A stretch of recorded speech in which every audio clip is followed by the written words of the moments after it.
Terkait rencana pemerintah yang akan membuat roadmap kesehatan sebagai antisipasi pandemi yang masih akan berkepanjangan, Direktur Program Indef, Esther Sri Astuti, meminta implementasi roadmap baru akan dilaksanakan saat vaksinasi sudah mencapai minimal 50% skala nasional.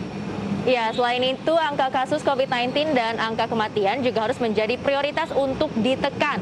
Esther menegaskan dalam roadmap kesehatan pemerintah harus menyiapkan anggaran yang cukup untuk program vaksinasi jangka panjang dan kesiapan infrastruktur lain yang mendukung berjalannya protokol kesehatan di tempat-tempat aktivitas masyarakat. Ini kalau mau diimplementasikan harus melihat beberapa hal ya, kondisi yang pertama, apakah vaksinasi itu sudah dilaksanakan lebih dari 50%? Apakah protokol kesehatan tetap dilakukan? Dan apakah angka kematian COVID dan angka harian yang terkena kasus COVID itu sudah menurun? Kalau itu semua sudah terjadi, sudah bisa dicapai, maka boleh kita melakukan mencanangkan program. Nah ini Wiki, sebenarnya kita sudah sempat bahas beberapa waktu lalu ya, ketika pemerintah ini menjadikan vaksinasi ya salah satu syarat untuk melakukan kegiatan di Indonesia ini, tentunya pemerintah juga harus menyiapkan anggaran yang cukup, dan jangan lupa pemerintah juga harus melakukan sosialisasi yang masif kepada masyarakat terkait pentingnya vaksinasi, karena masih banyak loh ternyata masyarakat Indonesia ini yang takut divaksin. Wiki, kamu enggak kan? Aku udah vaksin. Oh hebat, saya juga udah vaksin dong, sama dong kita. Iya, kamu Sinovac juga ya? Saya pakai Sinovac juga. Oke. Dan udah beberapa bulan yang lalu.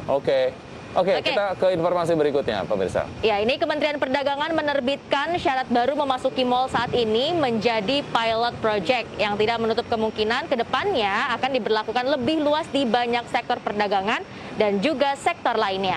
Ya, di mana roadmap kesehatan di sektor perdagangan dengan penerapan protokol kesehatan ketat dilakukan guna menekan angka kasus aktif.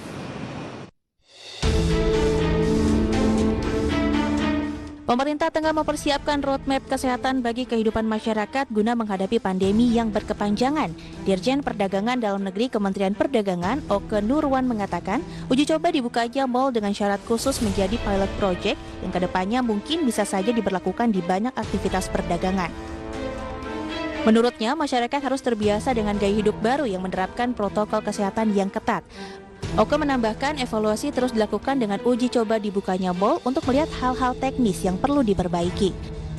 Ini sebagai benchmarking juga diawali dengan pusat perbelanjaan.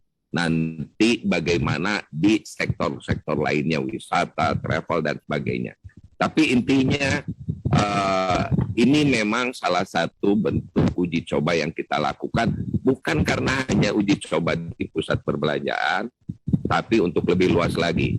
Dan ini akan, saya nggak bilang menjamin, gitu kan? Saya tidak bilang menjamin, tapi arahnya memang kita akan begini, gitu kan? Sehingga inilah yang hasilnya apanya itu nanti kita tergantung evaluasi. Di sisi lain, ke depan seluruh sektor akan menerapkan wajib pemeriksaan protokol kesehatan yang ketat, seperti sektor pariwisata, transportasi, dan lainnya. Masyarakat menurutnya harus siap beradaptasi. Dari Jakarta, Rizka Ayu, iDaction.